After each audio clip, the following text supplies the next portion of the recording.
Kahit gustong patayin ni Iris si Tyrone ay hindi niya pala kaya dahil mahal niya pa rin ang kanyang taksil na asawa at humantong sila ulit, Iris at Tyrone, sa bahay na nabili nila noon at muli sumiklab ang init ng katawan at pinagsaluhan nila buong gabi at pinunan ang 4 na taon na pagkawalay nila sa isa't isa.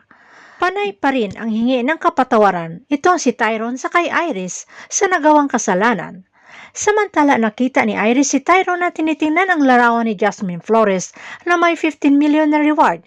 May patusada si Iris na may pagsiselos na baka alam daw umano ni Tyrone kung nasaan itong si Jasmine Flores. Prangka naman na sinagot ito ni Tyrone na hindi niya alam pero tutulungan niya umano si Iris sa paghanap at sakaling manggulo si Jasmine Flores kapag malamang nagkabalikan sila Iris at Tyrone ay hindi hahayaan ni Tyrone na sasaktan ni Jasmine Flores ang kanyang asawang si Iris. Samantala dahil walang lihim si Iris sa kay Lily ay sinabi nito ang katotohanan na nagkabalikan ulit sila Tyrone de Vera.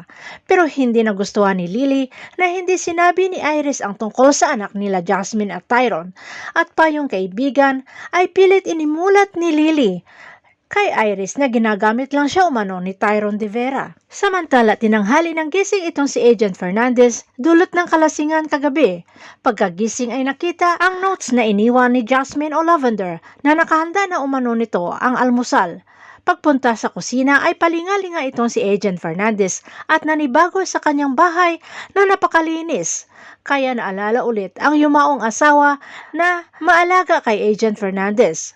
Pagkatapos kumain ay agad pumunta si Agent Fernandez sa lugar na pagkakitaan nila ni Jasmine o Lavender para turuan ng karagdagang self-defense itong si Jasmine Flores. Sa simula, nakailang ulit, pumalya si Jasmine kung paano maagaw ang baril habang nakatutok ito sa kanya.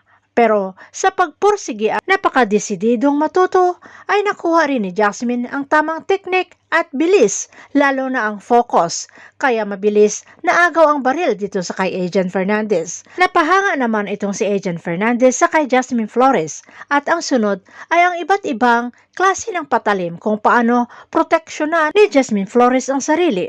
Doon pumasok naman si Agent Pascual, dala-dala ang envelope ng DNA result.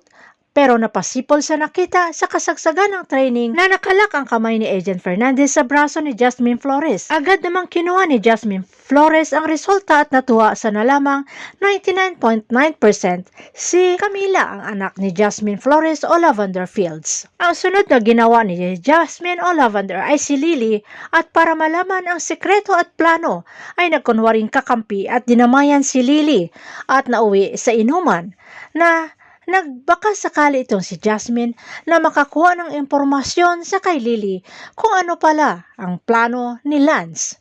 Pero hindi pa handa ito talaga si Lily na sabihin ang totoo dito sa kay Jasmine o Lavender. Kundi ang naikwento ni Lily ay kung paano nakatulong at malaki ang utang na loob dito sa kay Iris dahil si Iris ang nagbigay ng dugo sa kay Camila noon at hindi nagmatch ang dugo ni Lance at Lily sa kay Camila.